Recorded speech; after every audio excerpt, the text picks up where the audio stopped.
It's another episode of Getting to Know Seahawks Twitter, but we're going to take things in a different direction because this man is a star of Seahawks YouTube. His name is Norbert Kawili, but he is known as the one and only NorbCam on YouTube. Fantastic channel, whether it's Seahawk music videos, fan reactions to games, predictions of seasons using music. Honestly, anything with music, Norb, I'm a big fan of, and I love your channel. Thank you so much for joining me.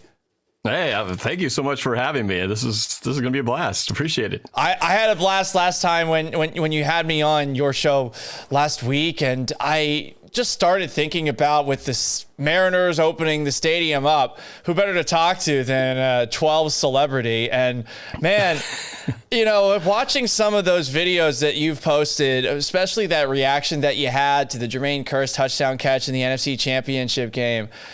God, I miss going to games, and I really miss going to football games. It's been a while, Norb, since I've actually been to one and sat through it and experienced it like a true fan. And I imagine a lot of people right now that are feeling the same way. But it seems like things are turning around the corner, like we actually might be back in the stadium at the start of this coming season. Yeah, I know. It does feel like the signs are pointing towards an eventual, I don't know how many, but fans in the stadium. The fact that the Mariners are going to have fans in the stands, high school volleyball for my own kid who's plays high school volleyball. They have their first home game tonight. We're having some fans in the stands, and I'm actually doing the PA announcing for the home game. So I'm excited, man, because I did that her first year, which was now like a year and a half ago. But that was so much fun to be, to be able to call out Point Kitteridge and do all that stuff just to try to get the energy going, because that's what it's about, man. Everything about sports is the fact that, we can all watch a really great view on our TVs and we can see with great close-ups, and you can't beat the viewing experience on a big screen at home, but it's not the same as being there. I mean, you get to be interactive. What you do, you feel like with every noise you make, whether you're screaming, banging on the chairs in front of you, clapping your hands, whatever, you feel like collectively you are really another force out there having an influence on the game. And when you see a false start or some miscommunication, you feel like that was me. I did that. That wasn't the Seahawks. That was us. And there's something about, you can't do that. You can yell at your TV screen, but chances are they're not going to hear you through that thing. So it's great to feel like you're in the building and that your voice helps your team win. That's what I love about it. That's why they call us the 12s, man. It's one of the interesting things about football in particular, too. The crowd noise, I think more than in any other sport, it really has an impact. And man, the first game that I went to, Seahawks Rams Thursday night football game, they had the action green jerseys on, and that place was loud, and I was just blown away by not only the loudness, but also the knowing when it's appropriate to be loud, and really, especially in the biggest moment, like that amazing Tedrick Thompson interception, losing their minds on replay when it looked like he had actually caught the pass. Got those fingers underneath there. Oh, it was beautiful. It was amazing. A beautiful catch. Well, how many games have you been to? You mean total? Total. And away? Total Seahawks games. I stopped counting. I mean, I could count on one hand back in the 80s because I didn't go to very many. I went to maybe 3 or 4. But then once I had a little bit more money, and it was after college in 96, then I started going with a friend of mine who I still go to with. We've been going together, my buddy Patrick. And we've been going to every season since. So I guess you multiply 10 because of the 2 preseason games. So 10 times 96, whatever number of years I've never actually counted, but it's definitely a lot. 10 times at least, what's 15 years? So, or is that 25 years? No, 15 years. Wow. I'm not doing my math now, but 25 years. So that's a lot. I can see how you would lose count very easily that way. Holy smokes. That's a ton. So you got to go to the Kingdom. What was that like? Kingdom. Oh, man. I have to back up my first experience. I remember very vividly. It wasn't actually a Seahawks game. It was a Mariner game, because at that time, Mariners games were super cheap. So that was the ones we tended to go to more. But I remember the first time, I'd never been in there. And I remember walking through the concourse and into the stadium. And I didn't know what a good stadium was. In my mind, I mean, this is my first stadium ever, besides like little elementary and high school stadiums. This was my first professional stadium. So to me, I remember walking in and I was like, oh, just the lights and this beautiful field. I thought it was the most beautiful. I remember saying to myself, oh, it's so beautiful, And so, and now I learned later on, like, wow, that was actually kind of a crappy stadium. Yeah. Especially for baseball, until we got Safeco Field, and which is now T-Mobile Park. But at the time, it was the greatest thing ever. But I'll never forget my first Seahawk game, because I got to actually play on the field. I actually have video proof of my first Seahawk game, and that was in 1981. I was playing Little League football for my Talbot Hill Tigers team, and we got the opportunity to play the Benson Bruins in a game on the field before a Seahawks-Giants game. That's so amazing. They used to do that back then. So we got to play our game on the Kingdome before the stadium filled up. And my dad was videotaping me at the time. It's very shaky and blurry and stuff, but it's there. And I scored a touchdown. I think it was a 1 or 2 yard run along the left side, scored a touchdown. And unfortunately, my teammate spiked the ball. I was just being cool, like, yeah, I've been here before. But my teammate spikes the ball. We got a 15-yard penalty because you're not allowed to do that and at that age. So they kick us 15 yards back. We missed the extra point, and we ended up having a tie game 6-6. No! So we could have won that game if my idiot teammate didn't spike the ball. But it was one of the best memories I've ever had. And I'm just glad my dad actually had the foresight to invest in a really old VHS. It's one of those big ones. Was cutting edge. VHS with the cable and the big old 25-pound pack that you had to drag along with you. But we have video. So I had video of all these old games of me playing football, and especially the one in the Kingdome. So that's a memory that I'll never forget. But it's great that I have video proof. So that's great. You weren't in the Kingdome. You didn't score a touchdown. You want to bet? Check out my YouTube. That's awesome. So it's pretty cool. Kids today don't appreciate how bulky that crap was. I mean, my dad used to every single Christmas morning set that giant VHS thing up to videotape us, which is great. So now we have lifelong memories that we had to convert to DVDs, and I guess we're going to have to convert to digitally eventually because things have changed so much. But man, those things were so bulky. That's pretty awesome. I mean, today there's no way they would allow us to bring in like a giant VHS cassette or a camera into a stadium these days, especially with all the security changes. Oh, yeah. The kids will never appreciate it, no matter how much you can tell them, because unless you lived it, unless you knew what it was like to back in my day, we had to carry a 25-pound thing, So, the fact that we have a supercomputer, in the shape of a phone like this that does everything from photos to video to live streaming, all this stuff, which I love. I love the fact that we can say we remembered back when it used to be like this, so I can appreciate having this. Kids will never understand it, but we will always be able to do that, to go back and remember the old video games, the technology or the lack thereof, before phones were phones and before, videos and video games became what they were and everything like that. So, but yeah, my kids, I try to tell them, and they're just kind of go, wow, that must have sucked. They're back at it, right back, because they're always in those. But, you do a great job with that phone of yours, and you can go down a deep rabbit hole of videos on your channel, and I encourage everyone to check it out at NorbCam on YouTube. And if you haven't gone on YouTube, I'm trying to dive into it myself. YouTube rabbit holes are very fun to go down, and I went down one with you, and you see some of the great things that you have been there in attendance for. So you saw the touchdown catch at CenturyLink. Were you there for the destruction of Super Bowl 48, where the Seahawks absolutely murdered the Denver Broncos? Did you get to go to that game? I did. Oh, my goodness. My dad, I've got a video on this is what really put me on the map in terms of YouTube, because backing up a little bit, I didn't really have this master plan to create a YouTube channel. I just started on the year we went to Super Bowl 48 in 2013. I just started recording some games with my phone, and it started with the Tampa Bay Buccaneers comeback, and that we won in overtime. And I thought, I got to record this historic comeback, and posted it, and people really enjoyed it. So I started recording more and more. And of course, lo and behold, we ended up going to the NFC Championship, getting the tip from Sherman, going to the Super Bowl. And then I talked to my dad. I said, tickets are like really expensive. And at the time, the Super Bowl 48 was actually kind of cheap compared to what 49 and others would be. I think it was like $1,500. I think it was something like that, $52,000 for one ticket. For me, that's the cost of an entire season for two. So you got to put that in perspective. While it's not a lot when you hear people spending like $10,000, $15,000, $20,000. Yeah. When you're not made of money, you got to budget things. The thought of going, hey, let's buy one ticket or two tickets that would buy you 2 seasons for 4 people. That's a lot of money. But we talked about it. It's like, well, we don't know if this will ever happen again. Let's go for it. So we did. And I thought, well, if we're going to spend all this money, I need to document this. Just like I said, we got to document these great wins. So I made a little documentary about our trip. So the whole Super Bowl 48 game was a combination of starting at the airport, me and my dad, on our flights over. We actually had to take separate flights because we were such a last minute thing. Meeting up in New York, a little bit of the fun beforehand in the Super Bowl Boulevard in the Times Square and stuff. And then, of course, the game, which was freaking awesome, from start to finish.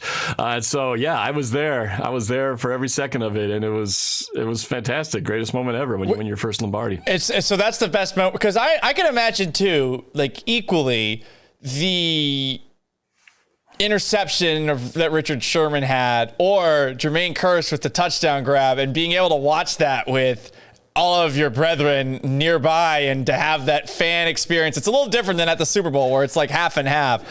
Do those two rank as high as the actual championship itself? Because while that game was awesome, I enjoyed watching it from afar. I don't like Peyton Manning, so I like to see the slow dismemberment of him. But I can imagine too, like those individual moments of those two games maybe rank up with that Super Bowl victory. Well, I think so. Yes, you're right. From a sense of best games or best game moments, Super Bowl 48, because of the fact that it was so dominating from the start, there was really never any fear that we're going to lose this game. So it just felt good. It was just like a party from start to finish, but there was never any fear. And nothing, like a good movie, you want the ups and downs. You want a good villain that's going to kind of, oh no, are we going to get out of this? So from a standpoint of moments, because you won the Lombardi, that's always going to be up there. But in terms of greatest moments of victory, where it's just explosion of elation, definitely it started with the tip by Sherman to get us to that Super Bowl, because it felt like, man, if they get in here, they were only up by 6. They score a touchdown, they're going to kick an extra point and win this game with no time left. So we were just on the edge of our seat. So when we got that, it was just like, just a release. Well, same thing again. And what I thought would never top that game, a year later, we're hosting the NFC Championship game, and you talk about that video. The miracle comeback against the Packers. That was even worse because, again, that 49er game, it was like we were down and then we were up and then it was kind of back and forth, but we were always just sort of like, it was just a constant sort of fight. The Packers game, as you recall, that game sucked for the first, like 40 minutes, right? I mean, it was just like, we were terrible. We were just, it was a miracle we weren't down by like 24, 8 nothing. Yeah, Mike McCarthy did a good job of keeping the Seahawks in the game. Thank you, Mike McCarthy. We appreciate you very much. So yeah, they definitely didn't capitalize, and they kept us where we're within striking distance. And then we finally got that fake field goal that became a touchdown, got us on the board. But it really didn't get going until that last 4 minutes, where it started off with seemed to be the end, where Russell throws his 4th interception intended for Kearse, bounces off, it's picked off, and then people start leaving, but we were like hanging in there. It's like, no, I think we can still do this. And slowly, one miracle play after another, outside kick, 2-point conversion, overtime, and then of course it culminates to that pass to Jermaine Kearse. And I love the fact, and I'm fortunate that I have video of it, because it's great. It was just great memento for me. So when I'm 85 years old, somewhere down the line, I'm showing my kids, hey, look at this.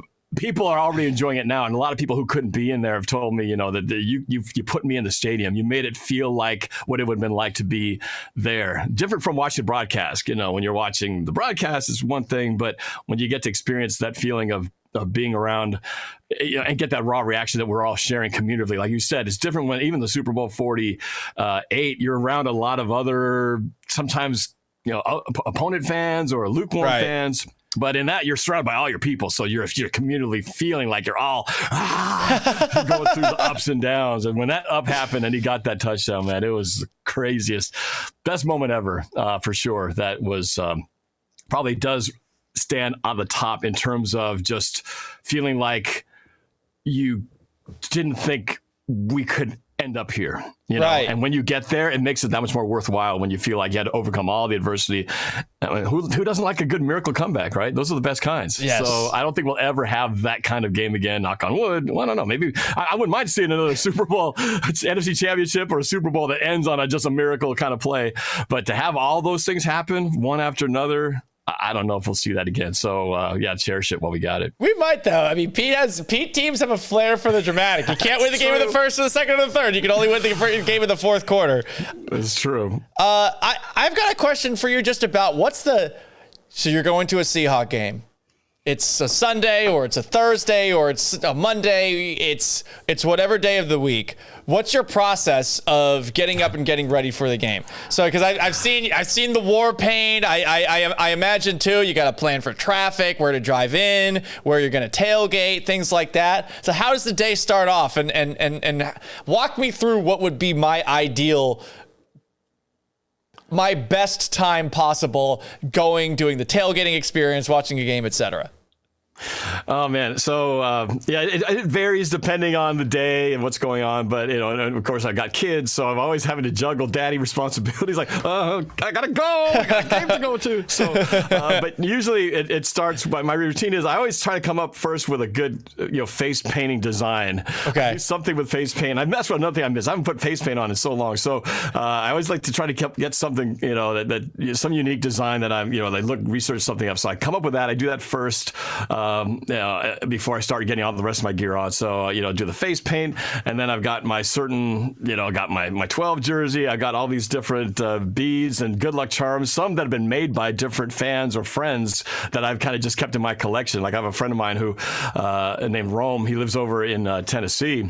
He made this, it's like a necklace with a wooden charm on it. Oh, and nice. It's dipped in holy water. Oh. A Japanese character says redemption. And he made it after Super Bowl 49, meaning it was supposed to get us back, to get us past that curse that has haunted us since. And obviously it hasn't worked yet, but I'm still counting on that thing. And then I have another one that was a Native American guy actually designed, and one of those very intricate bead things. He made my NorbCam logo and designed this thing and gave it to me at a game. I was like, oh my gosh, I wish I had it with me right now. But amazing work. So I wear that, and then a bunch of other beads, and of course my green hair. Got to have that. Yes. So that's the dress up mode. And then, if it's then after that, we kind of have a different pattern. My dad doesn't go to all the games because right now I just have the tickets with my buddy Patrick I mentioned. So we usually end up meeting at a place. We have our routine because we take actually the light rail. We try to take advantage of our light rail system here in Seattle. So we have a certain parking spot that we go to over by Mount Baker Station. We take the train in, get there, with some time to spare. Maybe hop over to the Beast Bus where they have a pretty cool tailgate over there. They get things pretty hyped up. So, we usually wander over to that spot for a little while, hang out, get to hang out with the 12s. Then we start to mosey on over, walk over to the stadium and maybe grab a hot dog there on Occidental outside the stadium and just kind of hang out, being around with people. And then at a certain point, it's like, okay, it's time to go in, and then we just, we head on in and, I usually try to, if I've got time, go visit some of my friends down at the South End Zone down there. And, Mr. and Mrs. Seahawk and Painted Hawk and Sam Dog, all these guys who are, usually you see them on camera at the South End, try to go say hi to those guys and eventually work my way up to our seats just because I got them. It never gets old, but I've seen it a million times. But the whole lead-in thing with the fanfare and the video that they play and then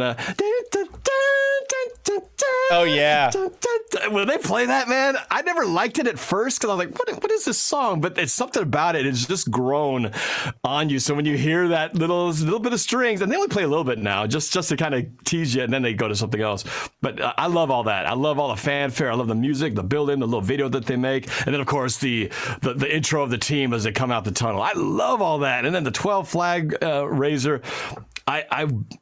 I hate if there's times if I'm late and I miss any of that, I'm really bummed out because I love every bit of that. Right. And so I like to see all that, soak it all in. It's just all part of the meetup experience. Again, you don't see that on TV. No. They just start at kickoff. So you miss all that fun stuff that you only get to see when you're in the stadium. So so I love all that. So it's great, especially when it's a night game, man. When it's a night game, especially if it's raining or something, then you got the night, you get the lights, and it just makes it even that much more exciting. So Yeah, that's kind of the usual routine with a couple detours here and there, depending. But that's kind of how it goes. I miss this so much. I mean, I go to the games and you sit in the press box. You're supposed to. I told you this last week. You gotta zip it. You gotta act like you're emotionless, which I have a hard time doing. And also, I just miss the food. I miss tailgating food. And I was curious if Seattle has a special, different kind of tailgate than anywhere else I've been. Like, I know when I was in Houston, brisket, you smell that stuff everywhere. I mean, I guess the obvious, maybe cliche answer would be like it's salmon or something like that. And I mean, that sounds like an amazing thing to tailgate with. But like, is there any special dish that's like just like Seattle specific as far as people and what they eat before the game? It really kind of varies because the tailgate situation is unique because we don't really have a good tailgate venue at Seattle. You can't tailgate on the premises. I noticed that, and then that's why I was curious where it actually takes place, because I want to find these places and actually like check them out before the game. They're sort of spread out on the peripheral, so you have to kind of get outside the range of the stadium in order to find these little pockets where they have them. And like I said, that's why I mentioned the Beast Bus, because they got a whole spot there, and there's usually a lot of people come in, and I think that they actually take donations, and it helps to go benefit John Schneider's Ben Fund. Oh, so awesome. There's actually a charitable benefit to that. I mean, they have all kinds of stuff, man. I mean, everything you'd expect: brats and steaks and burgers and stuff. So I always see a little bit of everything, and every once in a while, they'll throw some shrimp in there, some different seafood touches to mix things up. But I have different friends who tailgate in different areas. Like I said, it's kind of hard because you have to bounce and strategize where you're going to go to, because you can't really hit them all without running out of time. So there's just you have to kind of pick and choose where you're going to go on that particular day. So, but yeah, they are all kind of spread out, and they move around because sometimes it's going to be in one location this season. Oh, we had to move from here and go over here. So then, so certain bars around town have places that you can go to and just have kind of a pre, it's not really a tailgate, but pre-game hangout. I don't even know how many places are still around after all this last year and a half of no games. I don't know what's still happening. I'm going to find out soon what's still around. Like that big brewery across the street, just west of the stadium of Safeco Field, the Pyramid Brewery. That thing closed down after the COVID thing, and that was a huge hangout for pre-baseball. I think it closed down. At least that was what I remember. It was one of the first victims of unfortunately this whole COVID thing. So I'm not sure how many are still standing, but yeah. So it's a little bit of you have to kind of know the pockets around, because there is no sort of everybody just hang out in the parking lot and have a bunch of mass tailgate stuff. It kind of sucks that they can't do that.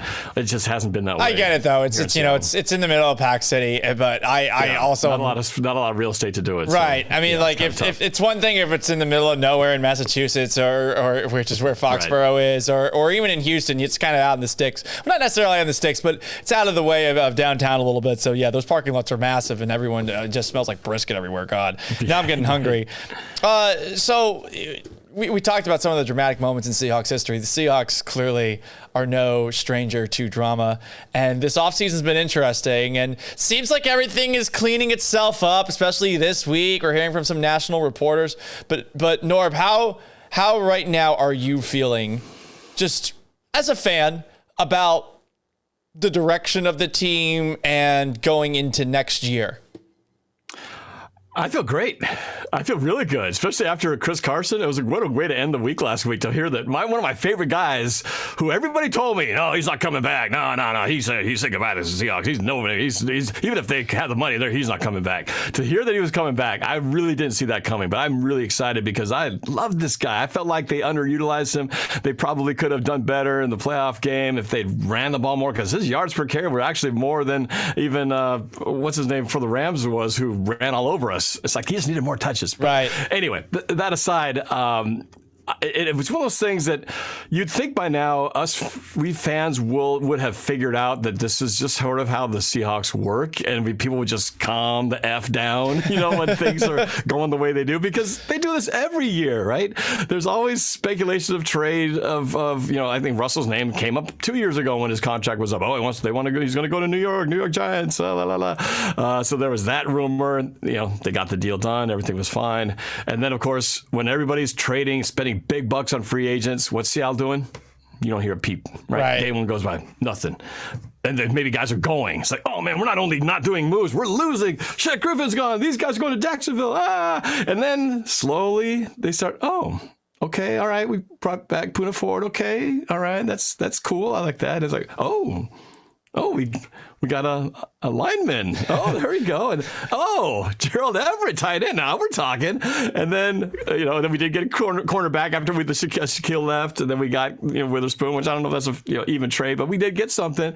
But then like I said, then we got the Chris Carson thing, and suddenly it felt like okay. And then you start seeing Russell Wilson tweeting out, congratulating Carson coming back, and you see his face on the side of the building and his face on the email that goes out to the season ticket holders. I mean, everything that everyone was saying, the reason why he's not coming back, the opposite started happening. Oh, there's his face on a photograph, and he's tweeting out happy things. So, the media was definitely even getting me kind of nervous too. Like, maybe I really am missing something here that I don't know, because I felt the same way. He's not going to go anywhere. I felt the same way, man. I mean, like the national media was reporting on a lot of things that they're hearing, and I think some of it was coming from Russell's agent, Mark Rogers. I would say most of it was coming from them.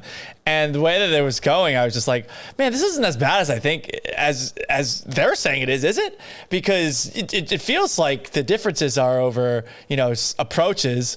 But at the same time, I mean, even if this team hasn't been able to get back to where they felt like they were destined to be for a really long time, maybe like for a Patriots-esque run with the back-to-back Super Bowls, still, I mean, they've been in a pretty good spot. Maybe not the best spot, but hey, I mean, if you're winning team every single year that you got Russell Wilson, there's got to be something other than the quarterback that's going right along the way. Yeah, for sure. I mean, Russell is, I've been saying since the beginning, I mean, I hope this guy stays. I hope he's the quarterback for the next, until he turns whatever age he's going to keep playing until, whether that be 40, 45, 50, whatever he wants to play to. I would love to play his career out here, find a way to make that work. But, I mean, again, those these tangible things of him is not only the fact that we've been in the playoffs every year, except for the 1 year. It's the fact that how many quarterbacks can you say has never missed a game? God, maybe he missed a snap or two, but he's never been gone. And that's one of the things that almost every player at some point you go, oh God, the injuries though, oh yeah, he was pretty good, except for that injury he had. You never had to say except for the injuries, because he's never had one. I mean, even when he had them, he was still playing. He had that ankle that rolled up on by it was against Miami in the first game of oh God, what's his name? My name's 16? Escaping. Kiko Alonso? When in doubt, I always used to blame Kiko Alonso for any bad things that happened in the game. No, gosh, I can't. That's the bitter Patriot fan. The guy everybody hates, who's now with the Buccaneers. Oh, I got it. Anyway, Ndamukong Suh? Ndamukong Suh rolled up on of course. Ankle. That's the other guy. Was that, and for one of the few times he didn't actually do it on purpose. I was actually mistaken. And then he, like a week later or 2 weeks later, he got rolled up on by I think a linebacker on the 49ers, and his knee bent in a really nasty way. And I was like, oh my gosh, he's not going to come back from that. And he comes back and plays through all that and stuff. So that is just one of the things that you can't take that for granted, because when your quarterback's always going to be available, and he has his bad games. He's not perfect, and does he hold the ball a little too long sometimes? Yeah.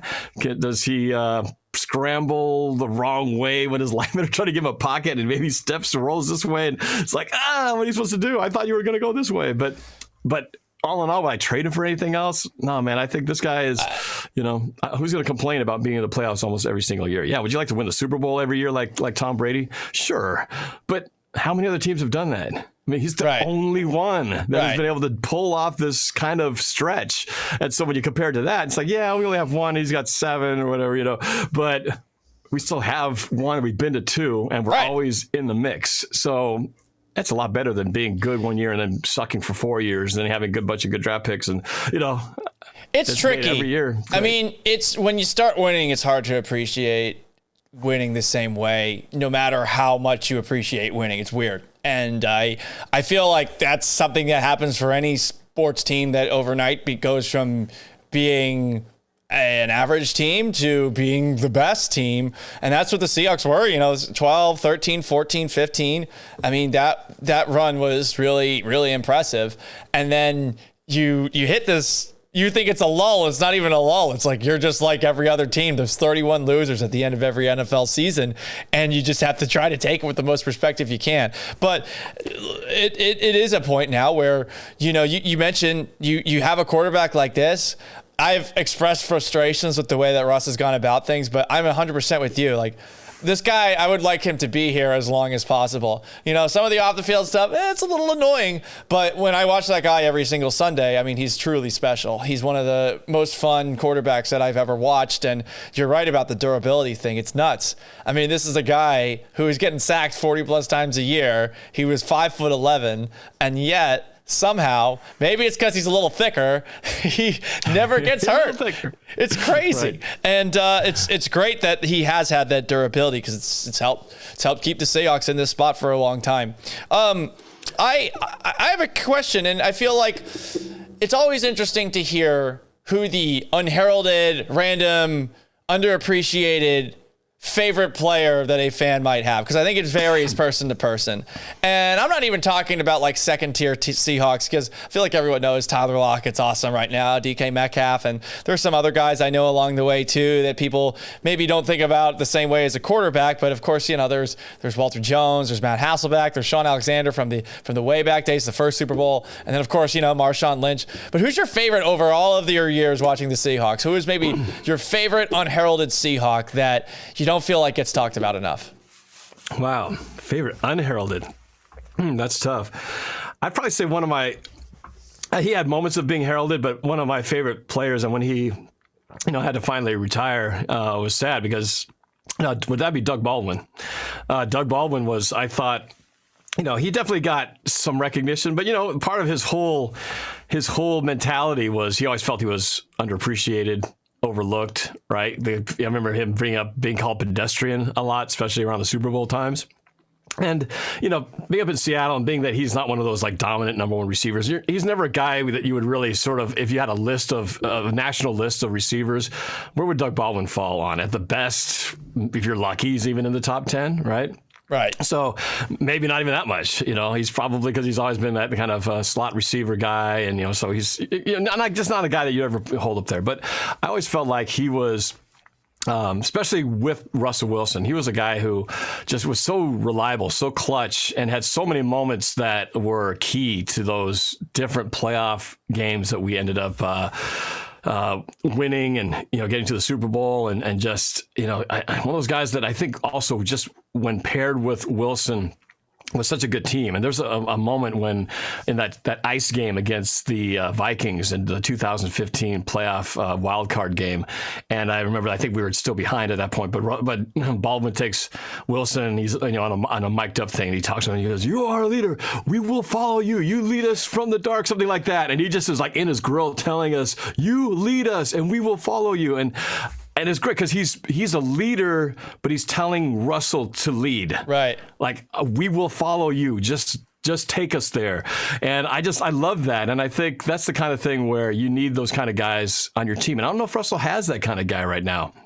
And I think, that was what was great about Doug Baldwin. He was just that kind of, player that, he quietly did things, but there was this sort of quiet intensity about him that I always loved. And he was always so clutch. And that was why when I think about it, back at Super Bowl 49, like, why was he not the target? Of all the guys you could have targeted, I'm almost okay with the play, but why not target your guy who scored your last touchdown? Why not give it to Lockett? Shoot, even Jermaine Kearse, right? The guys of your list, who are you going to throw to? Maybe there's even a tight end ahead of him, but you don't throw to Lockett, you don't throw to Kearse, you don't throw to Baldwin, you don't throw to Kearse, you don't throw to Matthews, who had been playing like he had a good game too up to the first half. I don't know what happened to him, but he kind of disappeared in the second half. But leave the running, hand the ball off to Marshawn's side. Why not throw to those guys? A lot of those questions I'll never understand when it came to the way that play played out. But yeah, Doug Baldwin, I miss that guy just for, not just what he did on the field, but also the things he did, on the sidelines as well as off the field. And he's part Filipino too, which I am as well. So I always appreciate that because you don't see too many Filipino guys out in the football field. So another reason why he's been a fan favorite of mine.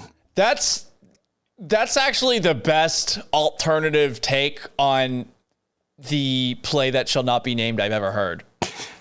I mean, it makes so much sense. You have Doug Baldwin and you have Jermaine Kearse. Well, I mean, because the obvious one is, hand it off, right? Right, and that one's the obvious one. But this one, I mean, you know what? There are a lot of football, like, cognoscenti people who are like, well, actually, the Seahawks should have thrown the ball in that situation because the Patriots had a million big guys in there. And I guess Marshawn wasn't great at the one. I know watching that game and looking at it, I remember thinking to myself in the moment, because we were doing like a national radio show while the game was going on. And I'm trying to like maintain composure and actually watch it. And I thought, oh, well, I mean, they give it to Marshawn Lynch, the game's going to be over. And then that happens. But yeah, it's weird. I mean, that throwing it to Doug Baldwin or throwing it to the guy who made the most ridiculous catch that I think I had ever seen in a Super Bowl, I don't know. Right. Maybe that would have been You were a Patriots fan at the time, weren't you? Yes, I was. Yes. Yes. I mean, I still technically am. That moment was interesting. You know what? When that catch happened, it was at the very end of this national radio broadcast that I was doing, and I had to act like be fair and balanced, like with the Jermaine Kearse catch. But I wanted to throw something. I was like, oh my God, they just got Tyreed and Mario Manningham, and it's like 3 Super Bowls in a row where a ridiculous catch happened. But obviously, crazy stuff happens in these games, man. And it's and I torture myself sometimes when I think about what could have been had this happened, had we had won that game. What if this had just happened, and the trajectory of how our teams would have gone. I sometimes drive myself crazy in the rabbit hole. Man, where would our team be right now if that had gone this way? We'd be this, and Tom Brady would only have 3, and Russell would have 2. I mean, it'd be a whole different dynamic. But obviously, it didn't go that way. But somebody asked me a good question. It was actually one of the trickier questions. They said, would you rather have the Seahawks do what they've done, where they won just 1 Super Bowl in almost 9-10 seasons with Russell Wilson, just 1 Super Bowl and be in the playoffs every year, but never make it back to the Super Bowl and win it? Or would you have rather won 1 and then had a bunch of bad years, but then won this past year? Would it be better to have 2 Super Bowl rings in the same span, but have a bunch of bad in between? Or would you rather be what you are, only one Super Bowl, but every year you're kind of in it? And I want to hear your opinion on it. I want to hear yours. Then I'll give you my take on it. I gotta say, I want that team to be good every single year, and the bad years are really hard once you've seen the good, because then you're like, wait, are we ever going to get back to this point again? The route you're talking about, the Giants sort of walked through it, but in baseball, the Florida Marlins, more than any team, I think in sports, walked that path where they win 2 World Series and they've just been utter trash before, in between, and after. And how those 2 World Series happened, I will never figure out. But they happened, and I wonder how the average Marlins fan feels, but it doesn't seem like there's that many of them, so I think that's the answer, isn't it? Well, and that would be my answer, because some people, I think they just base everything on how many Lombardis do you have. And if you base it on that, you're going to have a lot of miserable teams, a lot of miserable fans of teams, because there's a lot of teams that don't have any, right? From a long span. We're fortunate we have Texans, one still so in the I used 2000s. to cover. Right, like the Texans, first off, Houston lost its team, the Oilers, who never won it. They don't have a team for a couple of years. They see the Titans go to a Super Bowl just a couple of years after leaving. They come up 1 yard short. They have not even been to the conference championship game, you know? And right now they have a great quarterback that is under investigation for a lot of awful things. Who knows what's going to happen there? But the other thing is too, they had a couple of years where they looked really frisky, and now who knows? I mean, now they might not have that quarterback again. And yeah, I think it's one of the things that I've definitely gotten a little bit more of since I've come up here is a little bit more perspective and appreciation for, first off, just how great it is to cover a team that is consistently good, if it even isn't living up to our lofty standards that we have for it. But the other side of it too is that, the Patriots set an unfair standard for everybody, because now everyone is trying to measure themselves up to it. And I mean, they've done in 20 years what the Steelers have done in their entire existence. And that is impossible, and it's one of those things though, where it's easier said than done. I think we're naturally very greedy as humans, and we always want to have everything that we possibly can. Well, and that's what I use when I do talk to fans who I feel like have lost their perspective and take this for granted. It was like, oh yeah, this season sucked because we didn't make it to this, or we didn't get the Super Bowl. It's like, but you know what? For me, even though you can't count as many rings as you'd like, I have so many great memories from all of those seasons. Even the ones where we didn't make the playoffs in 2017. I still have memories of fantastic games there and a lot more wins than losses for the most part. And to me, even those regular season wins, some of the greatest games I've been to weren't even playoff games. Some of them were just really good regular season games. And so just the fact that you can have a season where you always have hope, like right. You're always in it. And if you were always hopeless every year, it'd be hard to go to a game and get up and be excited when you kind of know you're just going to get your butt kicked every week, right? Like what the Jets have gone through for, how many years now? I have some friends who are Jets fans, and God bless them, man, because I don't know how they do it. Just, they don't give up, but I've seen them like, man, it has been really hard. My old producer, Jessamine McIntyre, is a Jets fan, and I always gave her crap for it, but I mean, it's not just the crap that they take, it's just watching all the heartbreak that they almost on purpose walk into, it seems like, with some of the blunders that they've made, whether it's drafts or I think some people, so I think a lot of people take it for granted. They get this unrealistic expectation because now that going to the playoffs is sort of a given, as if you're entitled to it. But, so anything short of then making it to an NFC Championship game or winning the Super Bowl feels like it's a disappointment. It's like, well, you know what? You're kind of lucky just to even get, we have been very lucky, but we've been luck. What is the definition? Lucky is when preparation meets opportunity. So we've had a lot of luck, which means we've had a lot of preparation and opportunity, and I've always been on the winning side of it.